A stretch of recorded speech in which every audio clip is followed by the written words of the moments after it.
Metro వైఫల్యం మీదే, రేవంత్ రెడ్డికి కడిగి పరేసిన కేంద్రం. గల్లీల్లోనే మనకు ఇక్కడ హైదరాబాదులోనే ప్రెస్ మీట్ పెట్టి ఆయ్ ఆయ్ ఓ కిషన్ రెడ్డి అని మాట్లాడతారు. తీరా చూస్తే ఇక్కడ మళ్ళీ బడే బాయ్ చోడా బాయ్ దగ్గర మళ్ళీ ఒక చోటా బాయ్, ఇంకొక బడే బాయ్ ఇక్కడ. సో వీళ్ళు మంచిగా ఎంత హాయిగా నవ్వుకుంటున్నారు. వీళ్ళని అనవసరంగా నమ్ముకున్న ఈ పార్టీ కార్యకర్తలే ఒకరిని ఒకరు దాడి చేసుకుంటున్నారు, ఒకరిని ఒకరు తిట్టుకుంటున్నారు, ఒకరి మీద ఒకరు ట్రోలింగ్ చేసుకుంటా ఉన్నారు. కానీ వీళ్ళు మాత్రం ఆ చక్కగా స్నేహం చేసుకుంటూ మీ దోపగాడికి మేము, మా దోపగాడి మేము, మీ మీ ఏ తేరా ఏ మేరా అంటూ హ్యాపీగా వాళ్ళ లావాదేవీల్లో వాళ్ళు ఉన్నారు. ఇక్కడ మెట్రో విషయంలో సానుకూలంగానే జరిగినట్టుగా అనిపిస్తుంది. నేను నిన్ననే చెప్పాను, రేవంత్ రెడ్డి గారు ఢిల్లీకి వెళ్ళారు. ఢిల్లీకి వెళ్ళిన తర్వాత ఈ మెట్రో విషయం, ఎస్బీఐ విషయంలో తాను అనుకున్న రీతిలో సాధించుకొస్తూ ఇవి సాధించడానికి, ఇది ఇవ్వడానికి ఇంకెక్కడో ఏదో తాకట్టు పెట్టి, ఎక్కడో సంతకాలు పెట్టించుకొని, ఎక్కడో మెలక పెట్టించుకొని ఇవి రెండు సాధించుకొని వస్తాడు. ఆ మెలకలో ఉన్నటువంటి ప్రయోజనాలు నష్టం నాకేంటి, నాకైతే కాదు కదా, తెలంగాణ బడ్డీలకు, తెలంగాణ ప్రజలకు నష్టమే ఉండొచ్చు. ఇదే మాట మీరు ఇప్పుడే చెప్తున్నాను, ఈ రికార్డ్ చేసుకొని దాచిపెట్టుకున్నా పర్వాలేదు. ఈ ఒప్పందాలు రేవంత్ రెడ్డి అనుకున్న రీతిలోనే వస్తాయి, కానీ ఎక్కడో ఏదో తాకట్టు పెట్టబడి ఉంటుంది. దాని భవిష్యత్తులో ఇంకా 4 రోజుల తర్వాత బయటపడతాయి. ఇక్కడ ఈ ఒడంబడికడకు ఈయనను మెడలోంచి సంతకం పెట్టించుకున్నందుకు అక్కడ వాళ్ళు కేంద్ర ప్రభుత్వం అయినటువంటి నరేంద్ర మోడీ గారు ఏ ప్రయోజనాలు ఆశిస్తారో మన అందరికీ తెలిసిందే. త్వరలో అవి కూడా బయటపడతాయి.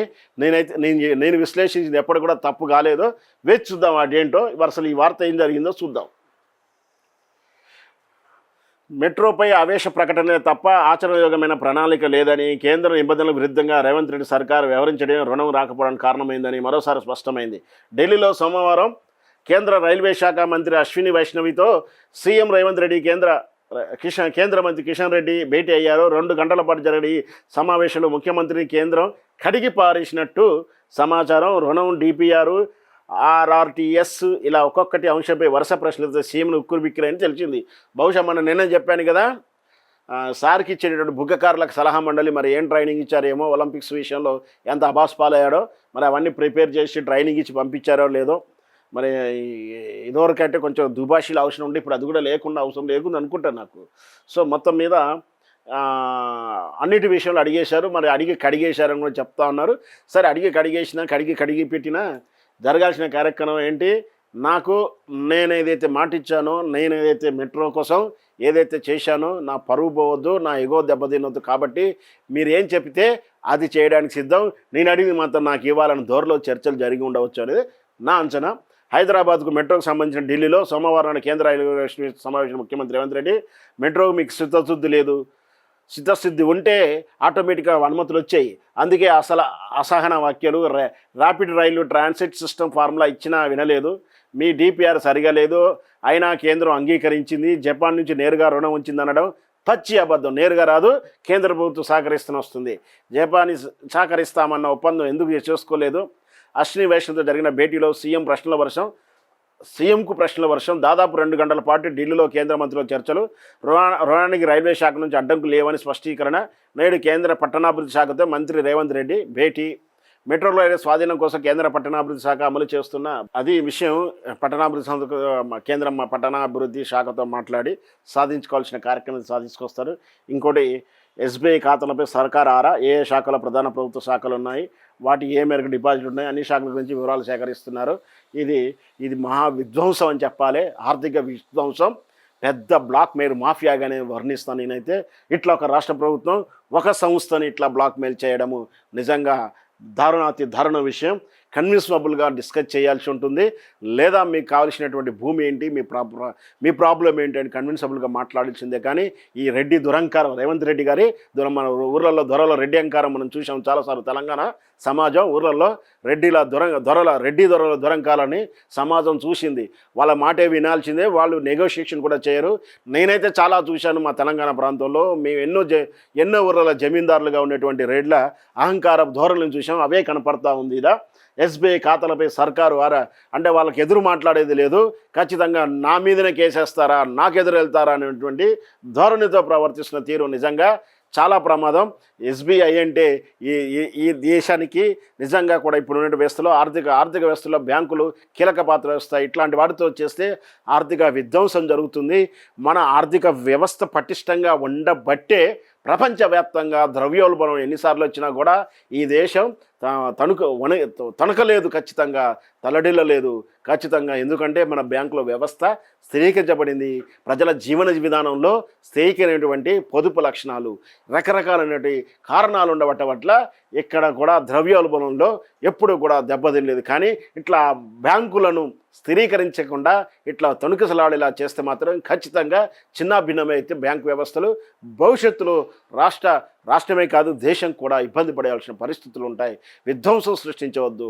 మీ రాజకీయాల కోసం ఒక ఆర్థిక వ్యవస్థను ఇట్లా దిగజార్చకూడదు. మరి వీటికి చెప్పేటోళ్ళు అర్థం చేసుకునేటోళ్ళు ఎవరో, ఈయనకు నచ్చ చెప్పేలాంటి వ్యవహారాలు ఎవరు చెప్తారో మాత్రం చెప్పాల్సి ఉంటుంది ఖచ్చితంగా. మెట్రో వైఫల్యం మీదే, రేవంత్ రెడ్డికి కడిగి పరేసిన క్రేందం. గల్లీల్లోనే మనకు ఇక్కడ హైదరాబాదులోనే ప్రెస్ మీట్ పెట్టి ఓ కిషన్ రెడ్డి అని మాట్లాడతారు. తీరా చూస్తే ఇక్కడ మళ్ళీ బడేబాయ్ చోడాబాయ్ దగ్గర మళ్ళీ ఒక చోటాబాయ్, ఇంకొక బడేబాయ్ ఇక్కడ. సో వీళ్ళు మంచిగా ఎంత హాయిగా నవ్వుకుంటున్నారు. వీళ్ళని అనవసరంగా నమ్ముకున్న ఈ పార్టీ కార్యకర్తలే ఒకరిని ఒకరు దాడి చేసుకుంటున్నారు, ఒకరిని ఒకరు తిట్టుకుంటున్నారు, ఒకరి మీద ఒకరు ట్రోలింగ్ చేసుకుంటా ఉన్నారు. కానీ వీళ్ళు మాత్రం ఆ చక్కగా స్నేహం చేసుకుంటూ మీ దోపగాడికి మేము, మా దోపగాడి మేము, మీ ఏ తేరా ఏ మేరా అంటూ హ్యాపీగా వాళ్ళ లావాదేవీల్లో వాళ్ళు ఉన్నారు. ఇక్కడ మెట్రో విషయంలో సానుకూలంగానే జరిగినట్టుగా అనిపిస్తుంది. నేను నిన్ననే చెప్పాను, రేవంత్ రెడ్డి గారు ఢిల్లీకి వెళ్ళారు. ఢిల్లీకి వెళ్ళిన తర్వాత ఈ మెట్రో విషయం, ఎస్బీఐ విషయంలో తాను అనుకున్న రీతిలో సాధించుకొస్తూ ఇవి సాధించడానికి, ఇది ఇవ్వడానికి ఇంకెక్కడో ఏదో తాకట్టు పెట్టి, ఎక్కడో సంతకాలు పెట్టించుకొని, ఎక్కడో మెలక పెట్టించుకొని ఇవి రెండు సాధించుకొని వస్తాడు. ఆ మెలకలో ఉన్నటువంటి ప్రయోజనాలు నష్టం నాకైతే కాదు కదా, తెలంగాణ బడ్డీలకు, తెలంగాణ ప్రజలకు నష్టమే ఉండొచ్చు. ఇదే మాట మీరు ఇప్పుడే చెప్తున్నాను, ఈ రికార్డ్ చేసుకొని దాచిపెట్టుకున్నా పర్వాలేదు. ఈ ఒప్పందాలు రేవంత్ రెడ్డి అనుకున్న రీతిలోనే వస్తాయి. కానీ ఎక్కడో ఏదో తాకట్టు పెట్టబడి ఉంటుంది. దాని భవిష్యత్తులో ఇంకా 4 రోజుల తర్వాత బయటపడతాయి. ఇక్కడ ఈ ఒడంబడికడకు ఈయనను మెడలోంచి సంతకం పెట్టించుకున్నందుకు అక్కడ వాళ్ళు కేంద్ర ప్రభుత్వం అయినటువంటి నరేంద్ర మోడీ గారు ఏ ప్రయోజనాలు ఆశిస్తారో మన అందరికీ తెలిసిందే. త్వరలో అవి కూడా బయటపడతాయి. నేను విశ్లేషించింది ఎప్పుడు కూడా తప్పు కాలేదు. Hi friends, thank you for watching this video. ఈ వీడియో కనుక మీకు నచ్చినట్లయితే దయచేసి లైక్ చేయండి, షేర్ చేయండి. ముఖ్యంగా మా ఛానల్ 24/7 న్యూస్ టీవీని సబ్స్క్రైబ్ చేసుకోండి. ఆ తర్వాత మీ విలువైన అభిప్రాయాల్ని, మార్పులు, చేర్పులు, కావాల్సిన వీడియో ఏమన్నా ఉంటే మన వీడియో కింద కామెంట్ సెక్షన్లో కామెంట్ రూపంలో తెలియజేయండి. నమస్కారం, సాయిదంచిక మాట్లాడుతున్నాను. ప్లీజ్ సబ్స్క్రైబ్, షేర్, లైక్ చేయండి 24/7 టీవీ ఛానల్. హాయ్ నమస్తే, నేను మీ Sonia Akula. Please subscribe to 24/7 news TV. Hi అండి, అందరికీ నమస్తే. నేను Mankota Prasad. Please do subscribe 24/7 news TV. Political, entertainment and infotainment updates కోసం like, share, subscribe 24/7 news TV.